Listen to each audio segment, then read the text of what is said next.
I'm the only white face in this area. You don't belong here.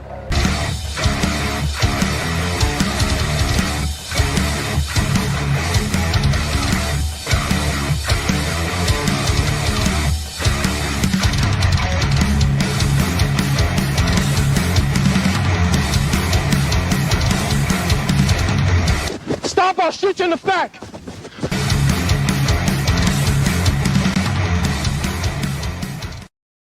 What's going on, guys? Mike from Copville here with another episode of Locked Up with Copville. I have a special guest, Briana Coria, who has a pretty interesting story about a medical procedure that changed her life. We're going to talk about that.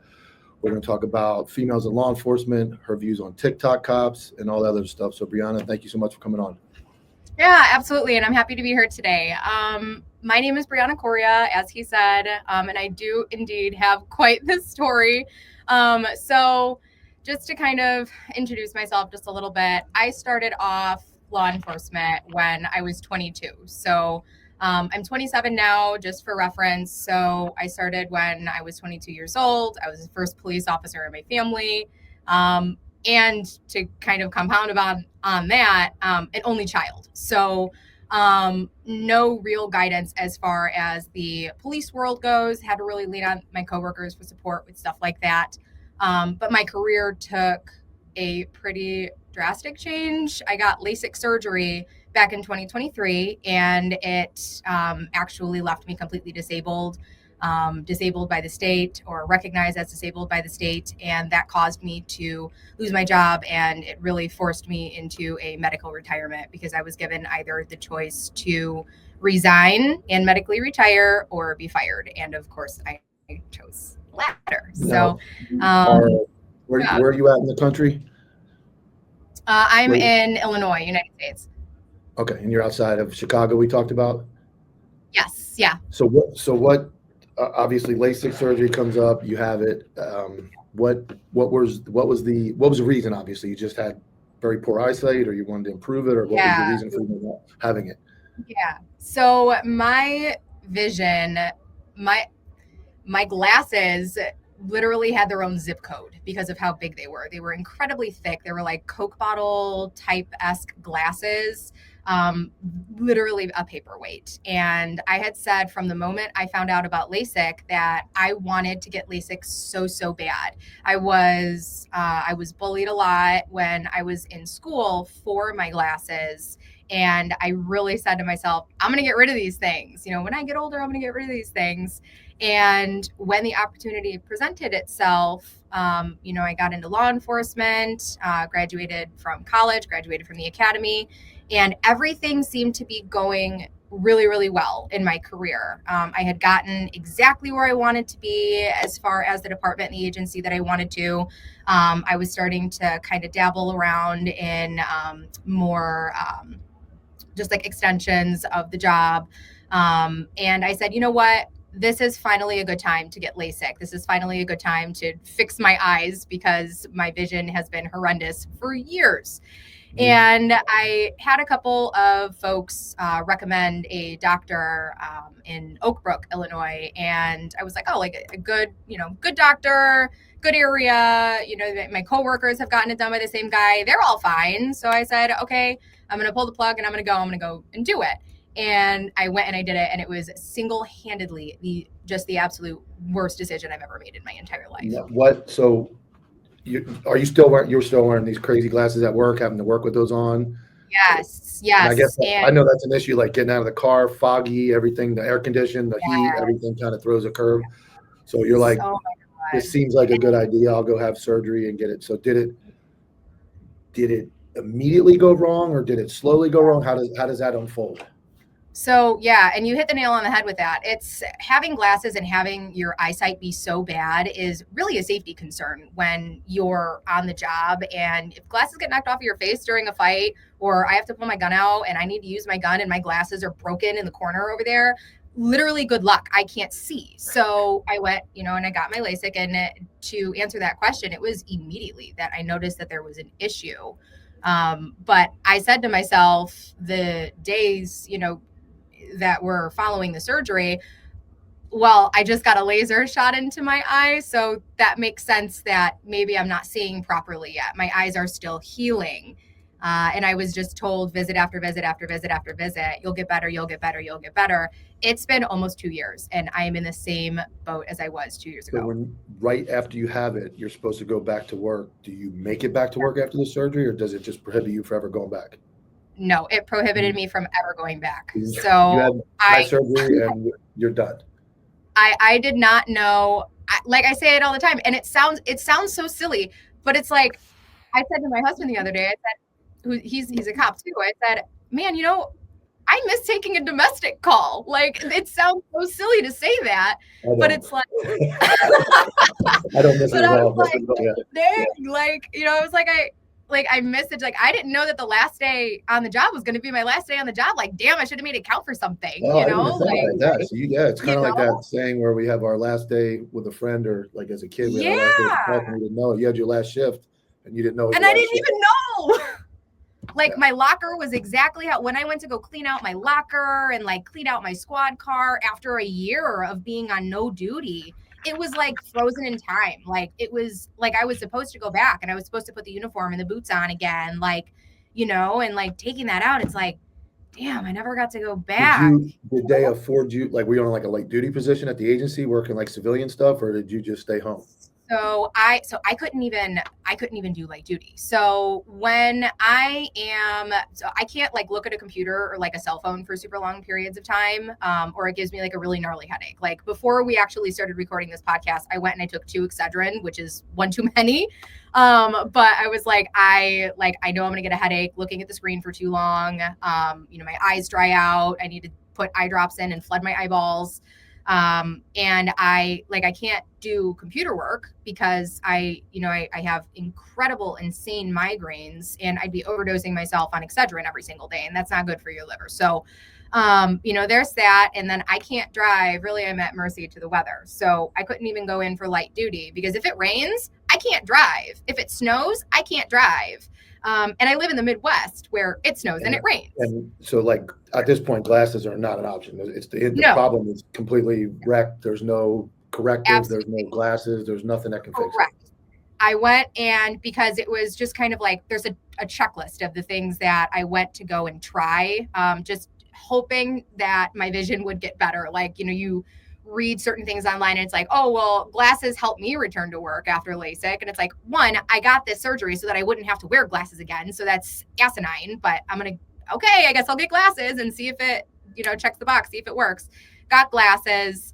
Albeit they're a lot skinnier than they were. I do still have a prescription. I technically should be wearing glasses, but I got the surgery to not wear glasses, damn it. So I'm not going to wear my glasses. So But your agency now, I know there's some things we won't talk about, but what was the initial, like, for people, like people get hip surgery, people get back surgery, people get knee surgery. What was the initial response from, are you allowed to talk about like the initial response from the agency when this started happening? Yes. So when I realized that I couldn't go back to work, I had taken just from, recommendations and from the other folks that have gotten the surgery. It's like, you take a weekend off, you'll be fine. You'll be back to work on Monday. So that's exactly what I did. I took the weekend off, and then it was Sunday night and I was panicking saying, I can't see. I work night shift. I can't even drive at night. I can't see. So I'm calling in and I'm going, I need to call out like sick. I need to use comp time. I need to something because I can't come in, and I need to go back to the doctor immediately first thing in the morning on Monday. So, I went back. They said, whatever, you can't go in because you can't see. And I had to fill out basically a no duty / light duty form that had to be filled out once every 30 days.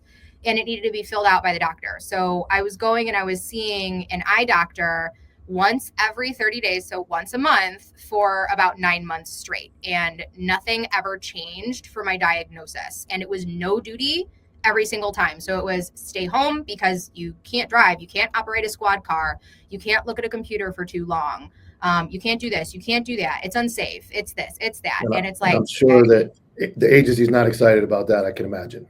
Oh my God, no. And of course, they have to be cordial about it because it's afforded to us the 9 months off for no duty period is afforded to us in our union And contract. that's So paid by, yeah, there's no sick time. You don't have to use sick time. You don't have to use correct, vacation time. You're correct. allowed 9 months to Yes, recover. Okay. yes, which is incredibly generous. I mean, That it's is, that wonderful. they make Um, us, I think we have 6 months. Well, my old mhm, job, 6 months. And then you had to start burning your own time. And then there was yeah, like a board. And if the sheriff decided, hey, I don't like this, you got to go, there was like a board of 5 people that would decide if you keep your job or not. So we don't have anything close to that type of yeah. protection that you guys do. That's really good. And I will say the contract was phenomenal. They really fought for us hard, and it was a wonderful contract. Well, But unions are still good up north. Chicago, New York, those type of areas have strong unions. In Florida, it's no power. They're spineless. They don't fight the agencies. That's a really good benefit I know the agency doesn't really give you that. That's something that they negotiated. So that's good on the union.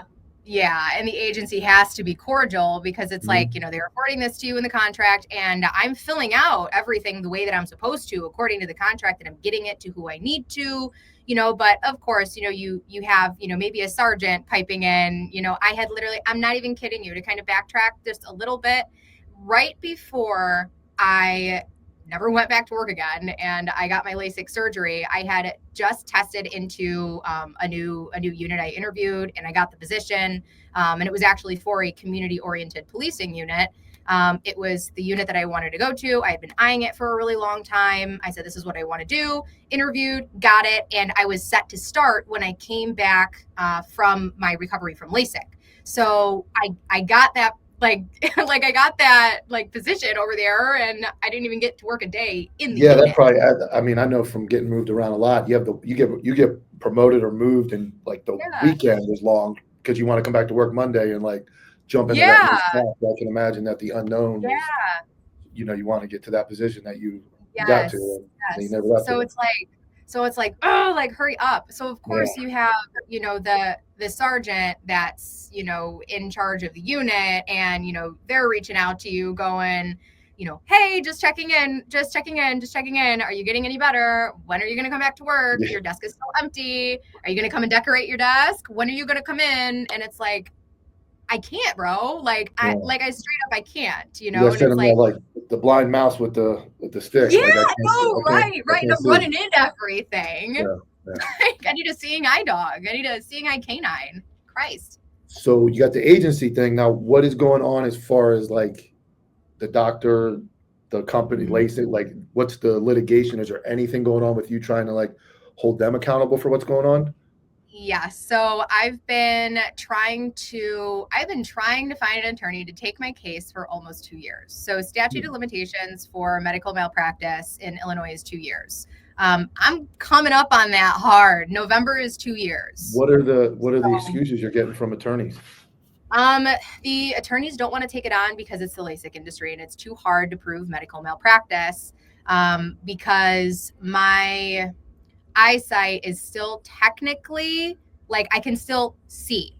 So okay. It doesn't look like there's anything wrong with me. I can function when the sun is super bright outside, but I can't function at night or when it's raining or snowing, Is but they there don't care any about that side. you have like a diagnosis? And I'm not saying you're faking, but I mean, I Right. can see where somebody's like, oh yeah, she just doesn't want to work. So let's talk No, about that. right, absolutely. And I've Is gotten there that. any way for a doctor to absolutely say, like, she's telling the truth? This is what I see. This is what I know is fact, or is it something that you just, this is that's wrong with me, and that's the bottom line? How is Yeah. that?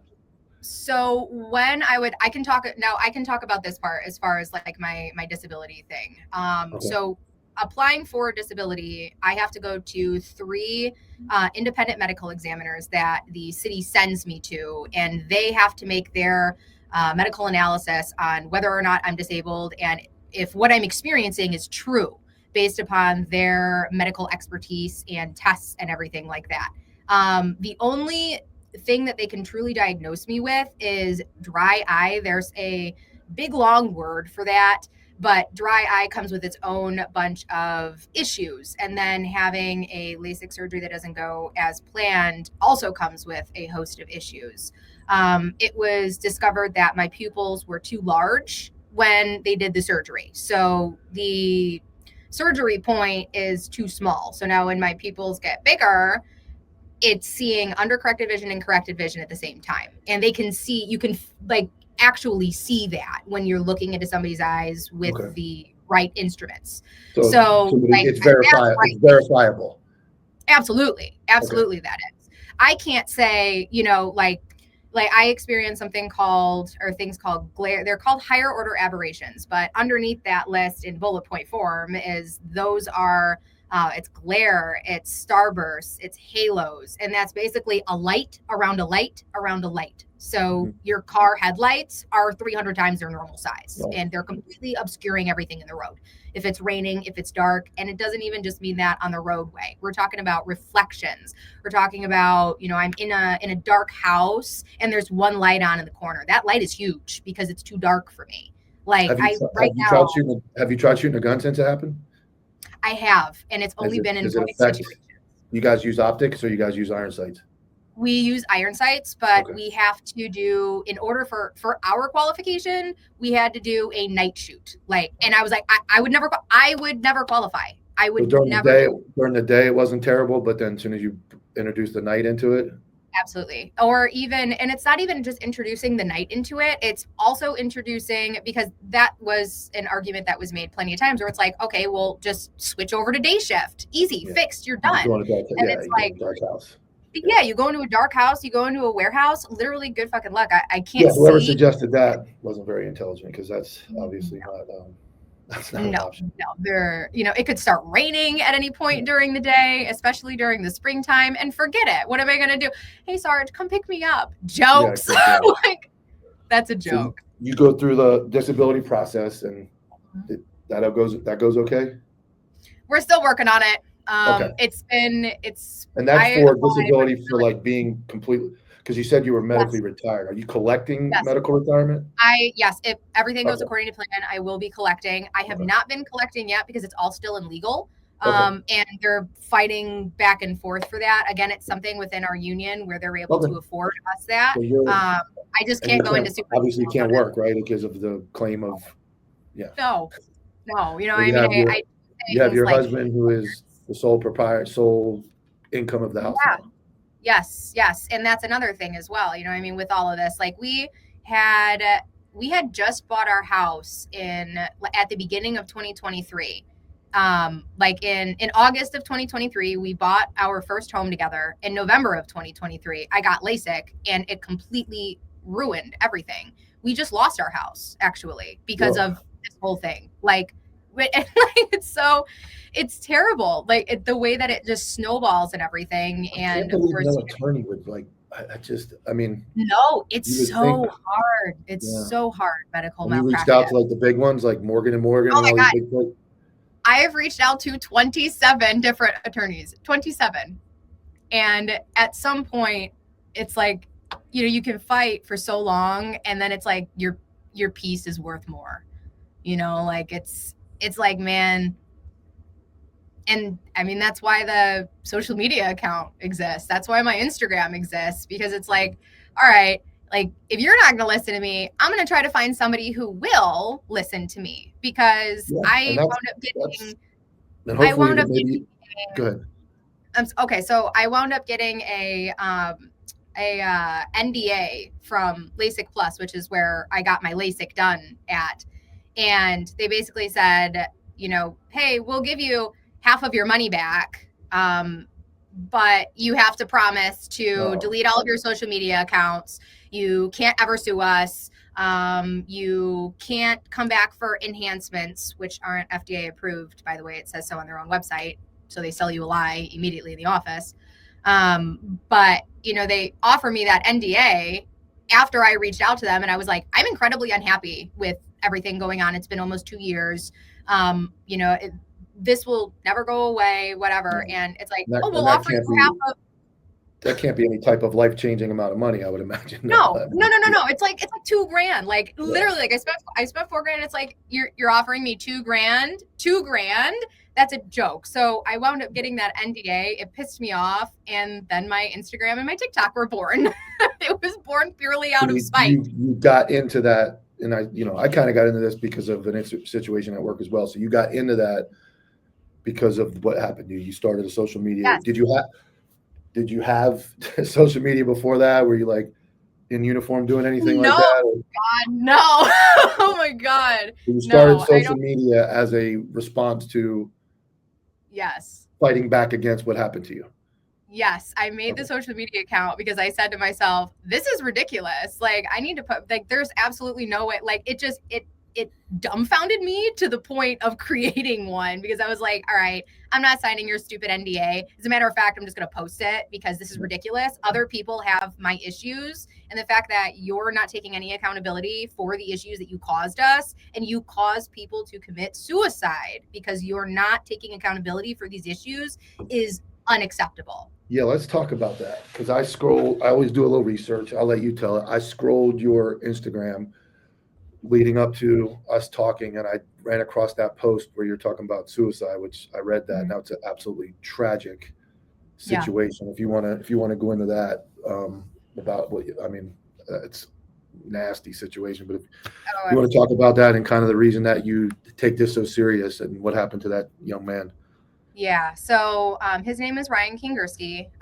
He committed suicide in it was early 2025 because of LASIK, and we know it was because of LASIK because it's in his suicide note.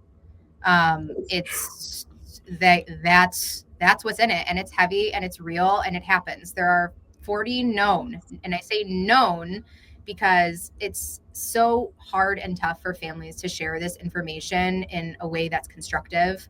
40 known suicides from LASIK surgery. From failed LASIK surgery. Correct, from failed LASIK surgeries. And I truly thought that I myself was going to become 41. Like I thought I was going to become a statistic as well, because how dehumanizing is it for your life to be taken away from you in a matter of seconds overnight? And then for the people that you grow up to trust, medical personnel, to gaslight you the minute that you walk into the office and tell you that there's nothing wrong with you when you trusted their word to get a medical procedure done because it would help you. And now they have no idea what you're talking about and they've never seen these complications before in their life. It's so dehumanizing to go from, and that's where Ryan and I really connected. He saw my videos on TikTok and he actually reached out to me and he was like, hey, my name is Ryan. I have the exact same symptoms you do. I'm also a cop. I'm on no duty. I'm trying to apply for disability. It's really, really hard. Like, and we developed a friendship through that because there's something very unique about what we go through as cops and losing that identity and sense of self immediately. It's Did so did dehumanizing. he ever? I mean, probably not. But did he ever say anything like drastic like that when you guys talked or anything? Did he ever talk about how? I mean, obviously, I'm sure he talked about how it made him feel. But did he seem in bad spirits about it? Was he trying to fight through it? What was it? What was he? I mean, He to you, was. No, he was trying to fight through it. He, I mean, and as people do, they use humor to cope. I mean, he was very funny, when he was talking about things and just almost like dry humory and because it's how some of us cope and that's how it is. But he never gave any indications, and people rarely do, that they're going to wind up committing how suicide. And how long did you? How long were you guys friends before that happened? I want to say maybe a couple of months, but we were talking on a pretty semi-regular basis, just sharing what was going on with our whole like disability thing and how annoying it was, and the way that people at work were basically like, "There's nothing wrong with you," there's, it's you go from having these friends in the workplace to being on no duty. They can't see you. They don't see anything wrong with your eyes because you're not losing an eye. You're not. Your eyes aren't bloodshot all day, and it's like, oh, he's faking It it. Oh, doesn't. she's faking It's that cops. backlash. They don't care. Cops in general, because No. I tore my knee up 3 times, and the last time I did it, I was right before I went on light duty. It was like guys. I was on SWAT. Even guys on the SWAT team didn't even care to ask, like, "Oh, how's your knee?" Mm-mm. or "You better." It was like make a joke about it or just ignore it. Right, And even eyes obviously you can't even justify. At least I could right, and it's walk like, around with a damn. limp in my knee, but that cop culture is just terrible. Yes.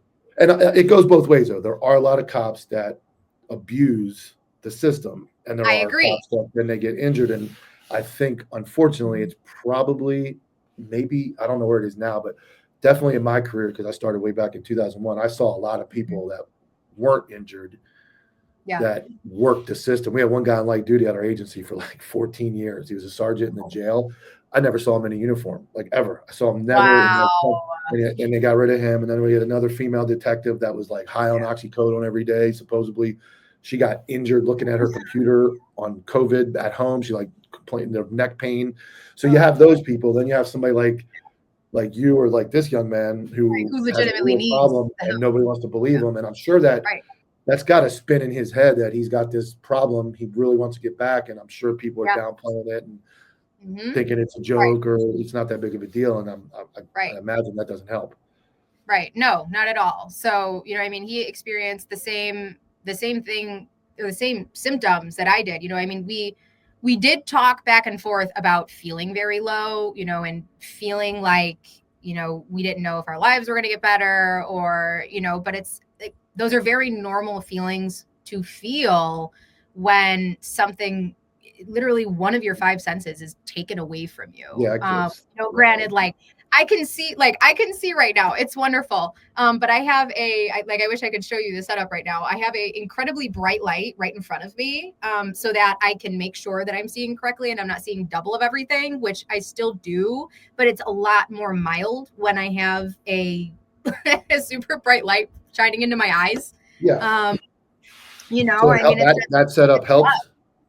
it does. It does. It really, really does. It helps so like if I look at like anything on the computer, as far as like text goes, like if I'm reading like a Microsoft Word document or, you know, whatever it may be, I literally see double of that word. It's like over and down is what I see. It's like a drop shadow effect. So I'm like constantly like squinting or just like needing to kind of like take a break or like look away or, you know, just like, it's incredibly annoying, to be quite honest. Can I read? Yes. Does it take a lot more effort to do that? Yes. I use a lot of voice to text and a lot of like audio assistance, a lot of it. How did this so your husband was the one that reached out to me, really really awesome dude. How did this affect, if any, or how has it been for like the marriage? And I know stress comes with lost wages and jobs, and how have you guys as a couple, both being police officers and then dealing with this traumatic incident, how has that affected your life and your family life at all, if at all? Absolutely. So thankfully, and knock on wood, if there was wood in here, I'd knock on it. But yes, great. Thankfully, there has been, between my family and with my husband, just overwhelming support, and, you know, just like a big hug. You know, it's everything that I could have ever asked for, and I really got lucky with that. Obviously, there are stresses that come with the lost wages. I mean, you know, at one point in time, I was the breadwinner, and I was the breadwinner when I lost my job.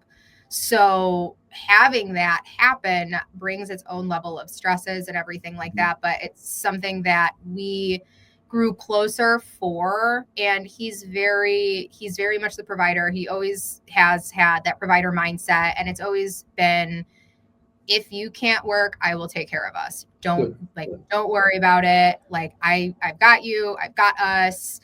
Like as long as we got us, we'll get through it. And that's how it's been the entire time. And my parents too, you know, I mean, who became a cop first? Both of us at the same time. We were in the same academy class. Oh man, it's a love story, right in the academy, huh? Yeah, we got in trouble for that. Academy into a relationship? Is that where it started? What's that? You guys started in the academy and met there and continued right on out? Yep. Met in the academy, and that was it. There's probably a couple good memes in that, I'm sure. Hell yeah. So, and that was, you said what year? 5 years ago now? Yeah. Mm-hmm. Okay. So yeah, we both became cops in 2019. But did you guys ever work at the same agency? I can't remember. We did very briefly. So he started in more of a much more of a southern agency than I did. You know, he was much more south, I was much more north, and you know, we were separate for that time. And then I wound up lateraling over to a different agency, which is, one of the ones that the one that I had ended with. And he decided that he also wanted to lateral over there. Didn't like the culture, didn't like the 12-hour shift to 8-hour shift switch. And he said, this is not for me. And he went back to his old agency, which has given him, plenty to do now. So Good. Any and I always ask this, I'm married to a police officer as well, and but we met long after the academy. Any of the jealousy, like FTO stuff, like I hear this stuff, I wonder how that works. Was there any, like, because you're female in a male dominated job, was there any that, and I'm just curious, like I don't know how that works because I didn't do it. So was it any issue? Did it ever come up? No, honestly, it really has not. Thankfully, we were very lucky. Neither of us have ever been historically, just even in the relationship period, historically jealous people. I did, however, before I met my now husband, I was with another guy that did not like the idea of me becoming a cop because it's a male dominated field, and he was incredibly insecure about that fact, which is one of the many reasons that we ended our relationship at that point, because I was like, I'm going through the academy. I'm going to be hands-on with dudes all day. I don't know. I literally don't know what to tell you. Like, bye. How many, what was the breakdown in your academy? How many females were in the academy versus males? God, there was like, how many people we had like 70 something people in our academy. Wow. It dwindled quick. But we had like 6 girls. Like something, wow. Like, yeah. And again, it dwindled really quick. I want to say we only graduated. Well, no, I think we started with 8 girls. We graduated with 5. So we started, something unique to our academy class was we started, not only was I 22 when I started, we started during COVID. That was our first year, second year of policing. We had a 6-month-long academy that was supposed to be 3 months long because we had to take a COVID hiatus. And we were doing. They shut it down. I'm sure up there they really shut everything down up there. I'm sure. Yeah, so we're sitting here at our departments. Some of the folks got furloughed. Some of them got let go. Some of them went on through FTO without having their state certification. Like it was a whole mess. We were sitting in our departments doing legitimate like online training. And for the first 2 years of our policing career, we weren't allowed to make traffic stops. I'm learning a traffic stop in year 3. Like talk about behind. Wow. Yeah. That seems great. I want to talk about the beginning of your career, what we talked about before, but first I want to talk about one of my sponsors, which is No Can Smelling Salts. You can get this at nocansmellingsalts.com. What this does, kind of in the gym or in your car, it's an instant pickup. So guys are pounding energy drinks all night long. Instead of pounding energy drinks, you hit this. It'll wake you right up. It's much safer. It's got the cinnamon roll cinnamon roll scent, and it works. And I'll when I just hit it like that, and boom, no energy drink needed. No pounding energy drinks, and also use it in the gym. So No Can Smelling Salts. Use code CC10 for Counterculture 10. CC10, you get 10% off on the website.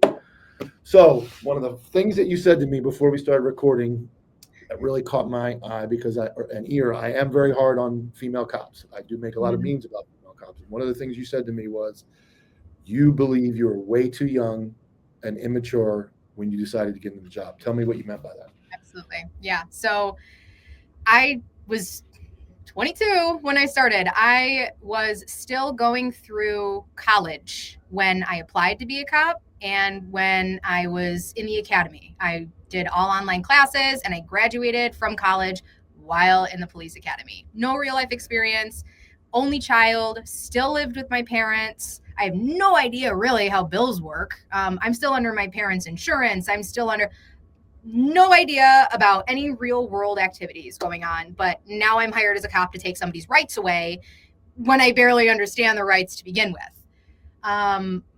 Do you think that, so hindsight, you're 27 now? Mm-hmm. Do you think, so hindsight, And for young girls, young females getting into this, that it's obviously a very serious job. And I believe, unfortunately, I don't know when this is going to air, but I believe a female Chicago police officer was killed yesterday in the line of duty, shot with a rifle. So a very serious job. And obviously you guys are smaller. It's just a harder job for you guys by nature. Men are bigger, even though untrained men and men that aren't in shape are just bigger and stronger by nature. How do you, when somebody says that, do you take offense to that? Or do you kind of agree that it is like, you know, and what I go with that is like this 30 by 30 initiative that like we force 30% of the police force to be women. And now you have you saying, I wasn't even ready at 22. I'm kind of figuring out life a couple years later. So how do you feel about all those like initiatives and the fact that they're like almost forcing women to be cops? No, I don't agree with it at all. I think you should hire the best and stick with the best. If it all happens to be men, then make it all men, because you know what? A bad female has no part in law enforcement. She's going to get her partners killed. She's going to get herself killed, and she's going to hurt the public. Like it's an epidemic. It's absolutely not. I sit here and I wonder how I wasn't killed as a 22-year-old cop, because I did some stupid shit. I didn't do the right things. I wasn't thinking. My frontal lobe wasn't even developed yet. Scientific. You're the first female actually that's going to be on the show. So I don't seem like I don't think I'm going to offend you, because you seem like you're very straightforward. So do you feel like, and this is what some of the arguments are, so I'm going to ask it, do you feel like you might have relied on men? Like if you got into a situation, you know, there's a bunch of big, strong dudes coming. Did you ever like, this isn't good, but I know I got guys coming? Absolutely. Genetically, like I am genetically predisposed to not be able to handle like a big man. Let's back up here. I'm 4'11" and I weigh 120 pounds. I cannot take the average man. I'm gonna be blunt. I don't know if you know who Dominic Izzo is. A good friend of mine. I do. Do you think somebody your size should be a police officer? No, I really don't, because you know what? I really seriously could still get myself killed. It doesn't matter if I train every single day. It doesn't matter how strong I am, because at the end of the day, a man that trains the same amount that I train is still going to overpower me. It literally has no bearing. You know what? I can't. Somebody could put their hand out and hold my head forward, and I'm like, let me get to you. Like it's a like. When do you think that? When do you think you really because obviously you tried to get back to work. When do you think you had that realization? That was it during work and you were just like, hey, I'm already here, I don't know what to do? Or did the uniform, and I'm not being nasty in any way, did the uniform ever give you like any false sense of security? Or did you just like, after not doing it, did you go, man, I really shouldn't have done that? Was there a point where you had some realization, or did you just kind of have it in the back of your head? Or why do you now go from, I want to be a cop, I'm a cop, to I probably shouldn't have been a cop? How does that transpire? So I loved being a cop. I love cop stuff. I will talk cop all day long. It is something that lives deep inside of me forever and ever. In my next lifetime, if I could be a cop again, would I do it again? Probably I would, because I do love it. I did love it. And I really enjoyed my time there. However, I don't think it was the smartest choice. And in every lifetime, I don't think it would be the smartest choice. And I say that because of my size, because of my weight, I can gain 80 pounds, but then I'm just a 200-pound, 4'11" girl, and somehow that's worse. I can't. They're really like. There's all those arguments, because there's some people that say, well, there's a place for women in law enforcement, and I am not. Obviously, I'm married to a cop. So I'm not against it, and I never will take a stand that it shouldn't be. But I think one of the things you said was that makes sense is standard. There should be a standard, and the best candidate. And now if there's a 4'11", 150-pound, 130-pound that can, I've seen 130-pound jiu-jitsu dudes just fold up people. And so I think there's always a place. And then you have the other argument, which is, well, they could do community affairs like you were going into, or they could do like detective sex crimes, or they could do this. But the problem that I always run into when you isolate that position is you still have to go back and forth to work in a uniform in a car.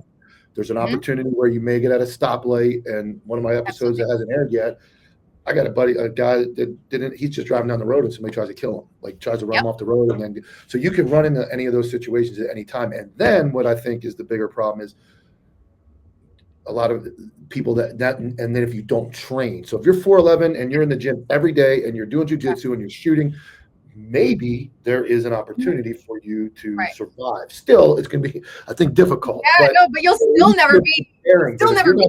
Anything, and you're just a female at that size, I just think it's very dangerous for you and anybody around you.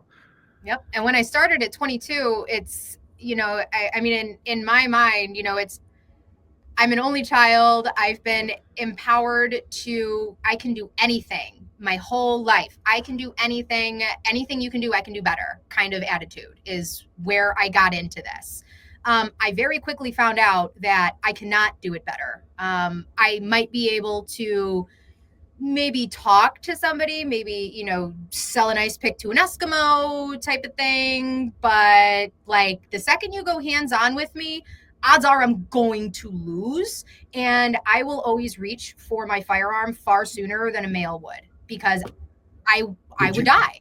Did you ever have any, I mean, obviously you had to use force at some point. Did you ever have an incident at work where you were like, man, that was like, that ain't it, or this ain't it, or this is not, did that ever cross your mind on a call or after a call? Or, because I know, and I say this because I know there's been calls where I leave and I go, fuck, dude, I could have got killed there. And I'm, I'm 5'11", 200 pounds and but any lucky punch you're done.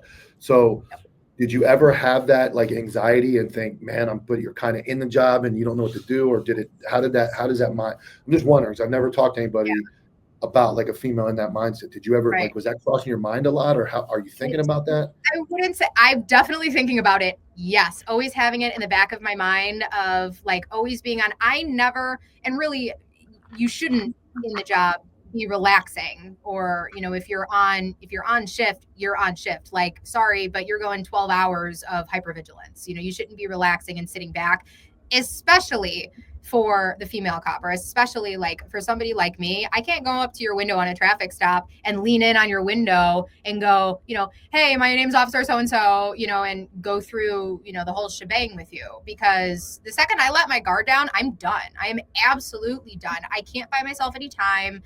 I don't have anything like that. And there's a particular instance that crosses my mind where it was me and another female cop about my same size and stature, and we get called to a home invasion, or what came out as a home invasion. And it's me and her, and we find, this dude in the house or whatever. This dude, I mean, God, he's like 5'9". He's a felon, and he did some pretty decent jail workouts. He's got that jail buff going on. He had hit his head. He got blood all over him, no shirt on, and he was squirrely as hell in like a meth house. And I'm sitting here and I'm thinking to myself, this dude's squirrely as hell. We're going here, we're trying to get cuffs on him. He's squirrely, whatever. We can't get cuffs on him. Me and this girl, we can't get cuffs on him. And we're sitting here. Well, I'm sitting here and I'm thinking, holy shit, one of these dudes, our backup needs to get here ASAP, because we're going to fucking die in this house. This dude is going to knock us out and take our gun. And we're going to be I would imagine, I'll let you finish, but I would imagine he is not fighting. He is just not cooperating. No, he's just not cooperating. And it's which is a big difference, because if there's a guy fighting, it can be over like that, but he just doesn't want to cooperate. No, he's not cooperating. We can't get him in cuffs. He's pulling away. He's being really incredibly squirrely. And it's folks are coming, the other folks in the beat are coming, but it's it's a battle against the clock, because this dude's getting more and more and more and more agitated. And I'm sitting here going, woo, I hope the big guy from my beat is coming, because somebody needs to take this guy that isn't me, because I'm just going to tase him, because it's he's going to start fighting with me here. I can't take him. I can't take him down, because I just simply can't. That's where, and I don't think that's just a female thing. Obviously it is in that scenario. You guys are small, but I obviously I'm not just going to throw females under the bus per se in that, because I know there's males that are just feeling the same way. They're Right. not trained, they're unable to perform, and they're faking it, and their size and stature and just being a male helps Right. them. But we see it on Instagram every day. Dudes getting knocked out, dudes getting worked, can't run, can't fight. So it's that to me is a law enforcement problem. But that's the only place I say like, but then you have the female aspect that just by nature is smaller. So you're thinking that, and I would imagine, and this is another Israel argument, is that dude is now coming there going, two small females are having a guy resist. I got to rip the shirt open with the Superman chest and like come outshine the situation and save the day. And that combination of can be very dangerous for everybody involved in that call. Right. Yeah. Because it's like, oh, my two female coworkers are, and it's like, granted, we weren't getting like our asses weren't getting beat or nothing. You know what I mean? Like, I wish we were able to take them down or something, but clearly that wasn't the case. But it's like, you're coming in there hot, the dude's coming in there hot and like, I mean, really, we just done it. I worked with females stronger. Like that's it.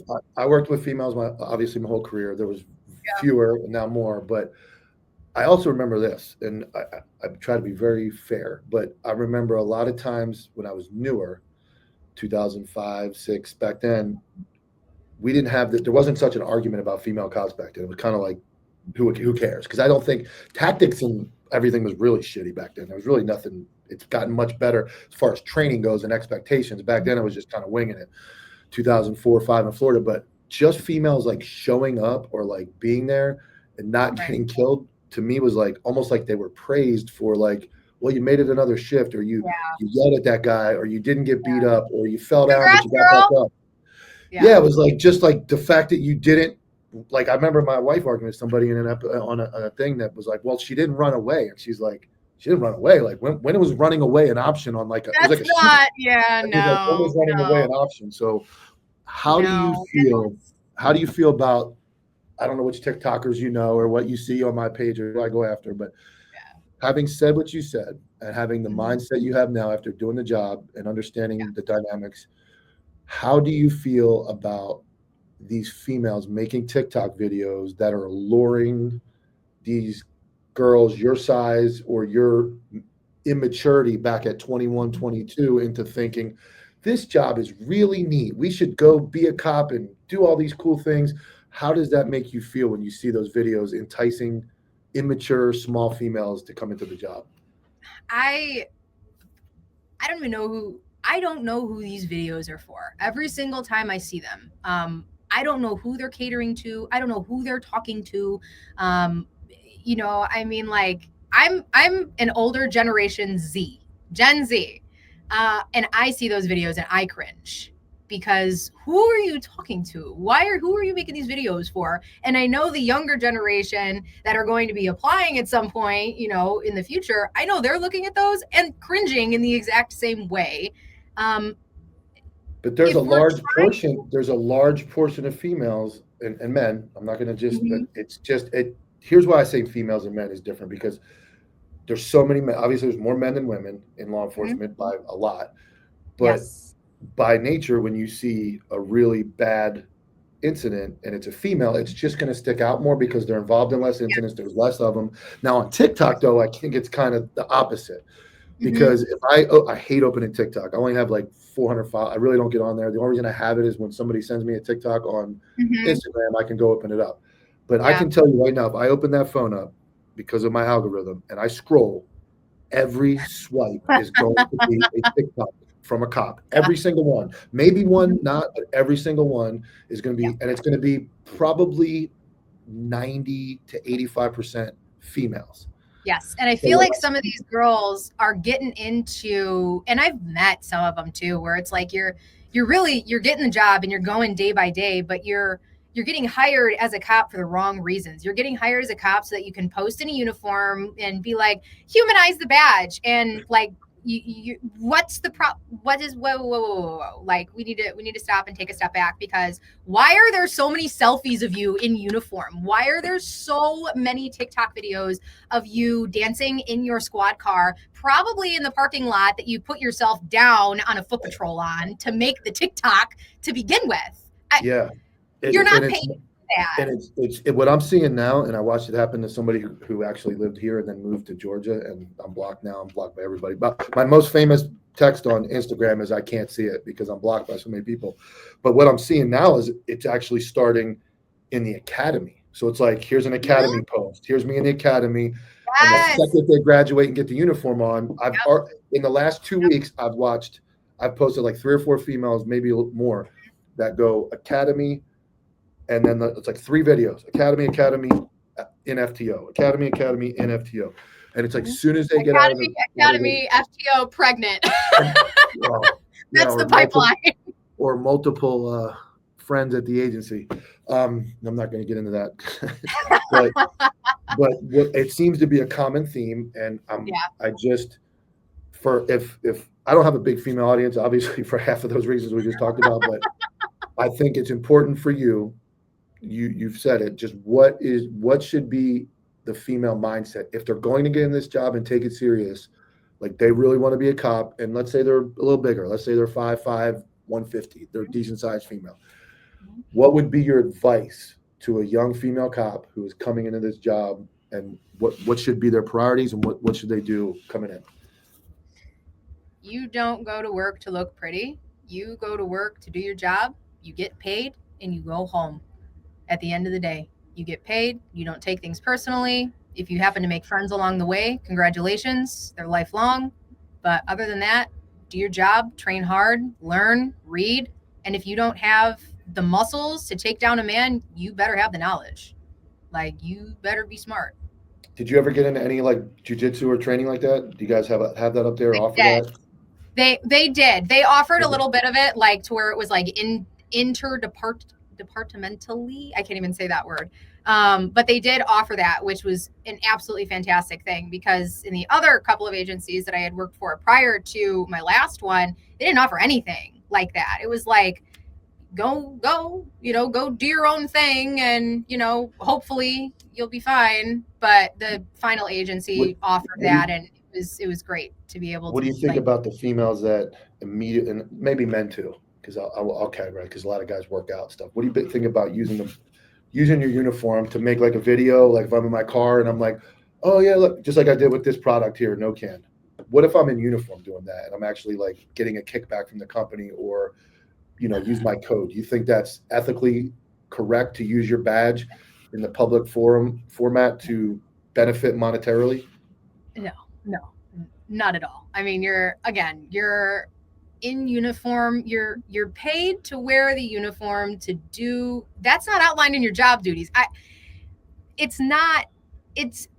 don't even know the right word for it. Ethically is a really good word for it. It's not morally sound to me. It makes me feel icky, I guess. Like, it's just like, and I don't know how much you looked into me. I actually made TikToks from 2021 December to pandemic 2021 April, and a lot of people were throwing my showed face. Me one of those last night. Yeah. So I did not. There's actually a reel on my Tyler, my business partner in Counterculture, being under the bus. But so a lot of people try to come at me, and I say, please do. First of all, because I have an open book. Yeah. But second of all, having done it, and I think it's almost what you're saying, because not that you made TikToks, but you came into the job as a small female and now realize that maybe wasn't the thing for me. And then you talk about it, and I think you hold a little bit more. If I sit here and be like, females shouldn't be cops, well, I'm a dude. But you saying it, and that's where I kind of look at me, like people come at me. It's not as bad as I thought it was going to be. I was really ready for a lot of heat, and I still get it. But having been in that mindset and then changing it is like, and I think that's for you. You were in the mindset that you're single, only child. I'm big and mighty. I'm going to go do this job, and then got into it and went, whoa. Yeah. Ooh, I can't do everything. I don't know if I want to fight that guy right there. I don't know if I'm ready to fight that guy right there. So I think it's very humbling respectful of you to like speak it, because some females get so personal. Yes. And I did like, that's where I think it's the same for like, they're getting personal about their TikTok and how it's okay, I'm doing this. And I did the same thing. I'm like, I'm humanizing the badge. I'm just trying to connect to the community. No, I was a fucking moron who was. And even then, if you're lost. connecting with the community, I would much rather see you connecting with the community and actually doing it in a way that feels more personal rather than being so impersonal and behind a screen and sharing it to a TikTok platform that's available all around the world. I'm sorry. I don't care what's going on in California because I'm an Illinois cop. Like, I don't care. I'm going to go and I'm going to help out with a kid at a lemonade stand, or I'm going to go and I'm going to do, something else that's within my community. And if there's a picture taken for it and then it's posted to social media, then fantastic. That humanizes the badge. If they would just admit I almost lay it off like a drug addict. If I go up to a drug addict and I go up to a dude on the street and he's like, I want to smoke crack. And I'm like, you know what? Smoke your crack, dude. Like, I'm not. But if they're like, oh man, I'm down, I'm going to try to help them. But if they're just honest with me and go, hey, dude, I'm going to smoke meth. I don't care what you tell me. I'm like, respect. So the same thing applies to TikTok. If I come up to you and say, hey, and they try to tell me, no, I'm here to do the community well and humanize it better. No, you're not. If you wanted to help the community, you would do exactly what you just said. You would go out and help, and you wouldn't care if the camera was on or somebody was watching you. The reason the camera's on and somebody watching you is because you want gratification. You want some type of chemical to reach in your brain. It's like celebrities. You see all these videos now. They're like, oh, let me go to my neighborhood and hand out money. Well, you wouldn't do that if the camera wasn't on. You're doing that because the camera was on. Exactly that. The same thing applies to TikTok is if you really cared about your community, you would solve crime. You would train so you're prepared to defend them. You would shoot more so you can stop a threat. You would be reading case law so you don't make illegal arrest, and you would be ready you would train for your family so that you come home. Those are the things that are important for being a cop that get you home and get you not arrested, not sued, and not dead. But that's a baseline. Yes, but everything else they're doing, selling makeup, get ready with me.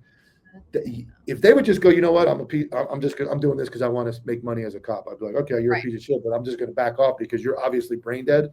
I'm not going to argue with you. But when they try to argue with me that those videos make a difference, it's bananas. It's bananas. No, I mean, like, you can be, you can post your get ready with me videos while you're, doing your full face and you're doing your full beat and your hair and everything like that. But then don't put on the uniform at the end of it. Keep it completely separate. Like, if you're going to be a cop, be a cop.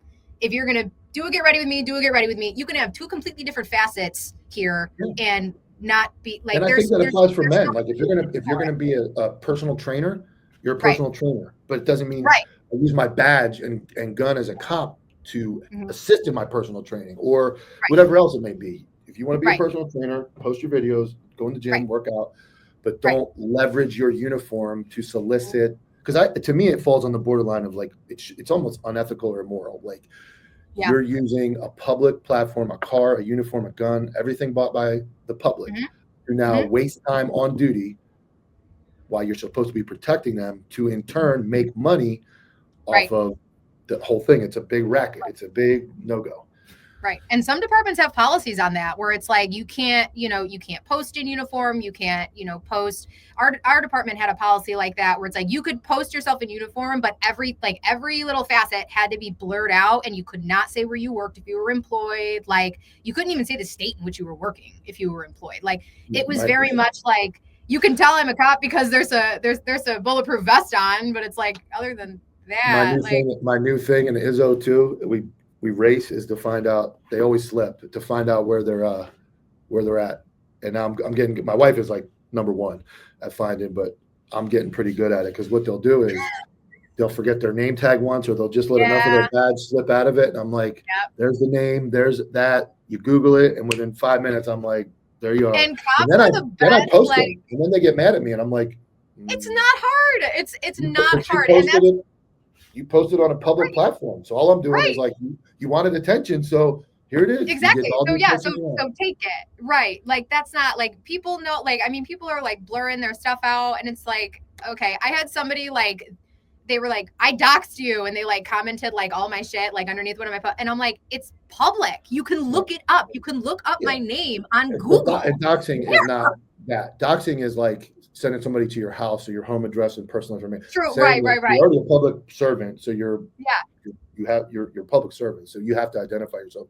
And when doxing is not going, I know who that person is, and this is where they work. That's and it's like, no, that's public. Like, you're not.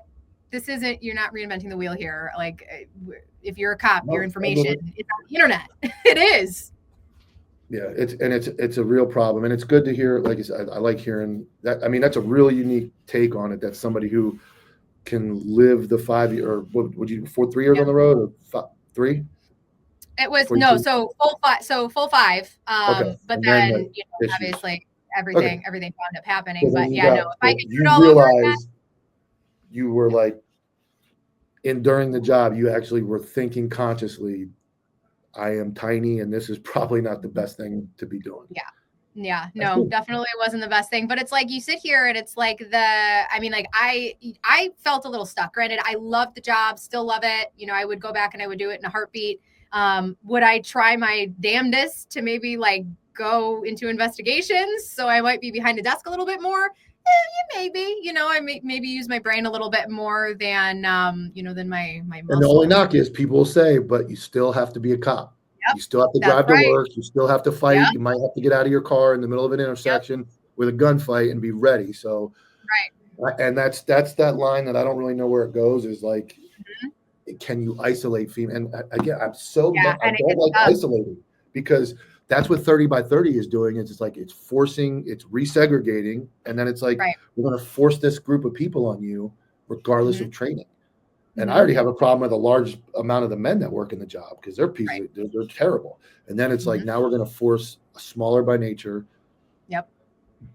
mentally different. Mentally, we're completely different animals. We're completely different. Dom even gets into like menstruation cycle, hormones, everything's different from a man to a woman. So all those things kind of flare up, and it's like, all those things have to be accounted for. But I'm still not, I'm not axe women from law enforcement. I just think, like, if I looked at a small man, and if I looked at a dude, my buddy's, 5'3", 150, and he's a dude, I'm be like, hey, bro, you're a little stronger than a female, but you're about the same size. So you should probably be really good at fighting and really good at cardio, because you're going to need to use a little bit more of that than me or that guy over there. So I don't think it falls under just man and woman. It falls under like size and abilities. Right. Yeah, no, I definitely agree with you. I mean, it definitely gives itself and opens a whole can of worms. I mean, when you're getting into all that, there's a lot that goes into it, and everybody has their own big opinions on it. I mean, at the end of the day, I'm also not thinking super hard about it right now, but I don't know any other profession that completely bars another gender from going into it. I don't think that would ever be a thing. I mean, but like it's combat, there's an argument like military combat, like you start getting into like special forces and Army Rangers and frontline combat, where you're weeks and months and days out in the wood. I think it started to let females in. I definitely don't agree with females being in that. I'll take a hard stand on that. That's just, that to me, that's too much. But yeah, I don't think you can ban. Right. But I just look at, like, if your guys are going to be cops, there needs to be like a ringleader that steps up and goes, all right, girls, this TikTok makeup, this isn't, we're not winning this war. Maybe we should like trim the nails, take off the fly traps, like get dirty and get into the job and go, like, we're going to get hardcore with this job. And you know what? You want to get to 30%, get there, but you don't force it there by just dragging every. By just hiring girl. I mean, like there were females, and I mean, it pisses me off to no end, where it's like you have the females that are applying, and every agency has this shit. Like every agency I've been in, every agency, like everybody that I've talked to from other agencies has this exact same shit, where it's like, oh, well, this person didn't pass their power test or their physical test, but they were allowed an extra day and then they passed. And it's like, did they? Like, we all know what's going on, and how embarrassing is that you singled yourself out. That's so embarrassing. Get out of here. That's so embarrassing. I don't want you on my team at all. To use that, you'll bat the eyes and kind of like, yeah, please. We had bosses that did that. We had bosses that just, every female, and it wasn't, for some of them, it wasn't, this is like an Izzo argument, it wasn't that they were even like, they weren't protected by this person because they were good looking. It wasn't a good looking thing. It was just they're females. And he felt like, I'm taking all these females under my wing and I'm going to be like the father figure. And even though they're overweight, smoke 100 cigarettes, whatever it may be, they're not good cops. They have very little training and skills. He still always like was like the dad figure and like, I'm going to protect them. And you can see it. Yeah, you can see it. It's like, come on, man. Like, and I think now I'm glad we're talking about it. Like, you know, and even women getting promoted just based off of who they're sleeping with or how many say, but it's like, girl, how do you feel good about yourself? You don't even have the knowledge to be in the position that you're in right now, and it shows. It absolutely shows. You're not going to be very popular amongst the females. I can tell you that. Sorry, guys. Yeah, but I'm glad my wife has a lot of the same. You guys should reach out to her. I'll give you her handle afterwards. Like very similar thoughts. And I mean, she busts her ass. She trains. She's gritty. She doesn't wear much makeup, no nails, just ready to go. And it's like, she's like looked down upon sometimes by females or attacked. And it's like, what? Like, why? Yeah. He's doing everything right and you're not doing this job because it's cool or it's neat or it's look at me. It's like, I don't want any recognition. I just want to do my job. I want to be equal to the man next to me so that he doesn't look at me like a liability. I want to be able to perform when he knows I'm coming. She said it. I don't know if you watched, there was one episode that she did with should females be cops? And she said, I feel bad for men because they look over their shoulder and go, oh fuck! Like, I got that. Like, oh God! And it's like, it's just, it's a. And I'm positive. I am so positive that some of my coworkers, and I can say this, like, I'm sure that they thought that about me because I would think that you're looking over your shoulder. You have 120-pound me, 4'11". Granted, I'm very, very proficient, very tooting my own horn here, read a lot of books, very proficient, very, I know what I'm talking about, but I can't fight you. Like and knowledge only gets you so far. Yeah, you can't beat him with a book. That's not going to work. No, oh no. Well, I really appreciate you coming on. I'm going to give you like the floor at the end to talk about anything you want to summarize or get any message you want to get out to anybody that's going to watch this episode and kind of, I'll let you finish. Yeah. So, thank you guys for watching. Thanks, thanks for listening. Thanks for watching. If you guys want to find me, I'm Blurry But Blooming on TikTok, and I don't post TikTok cop videos. Blurry But Blooming on TikTok, Instagram, and YouTube. Not very active on YouTube, so don't follow me there. Mostly active on Instagram. And I do have a Etsy shop that is launching today, and that is Blurry But Blooming as well. I sell some cop merch there, some funny t-shirts, anti-LASIK stuff if you're suffering from LASIK or vision-related complications. If you are a retired cop, I have a shirt for you. Just check out my Etsy shop. I would assume if anybody, I'm sure as we talked earlier, if anybody's feeling down, depressed about what happened, they can reach out to you. You'll talk to them. Absolutely. My Instagram DMs more so than my TikTok. I do check my TikTok every so often. But most active on Instagram. Anybody has any questions about anything, if you've gotten LASIK surgery or any vision related surgery for that matter, because they all carry their own set of risks. If you've had a surgery and you're feeling like you can't go on, you're feeling like you're not normal because everybody around you is saying, well, I got LASIK and I'm fine. If you need somebody to talk to make you feel like you're not crazy because you're not, please reach out to me. Please send me a message, and I would love to talk you through that because you're not really crazy. Cool that you're willing to do that, and I appreciate you coming on. I appreciate you being honest. I appreciate you letting us talk about it just like we did. We didn't rehearse anything. We didn't talk about anything ahead of time. We just kind of went with it, which is what I try to do. So I really appreciate it, Briana. Thanks for coming on. Yeah, absolutely. Thank you. I'm the only white face in this area. You don't belong here.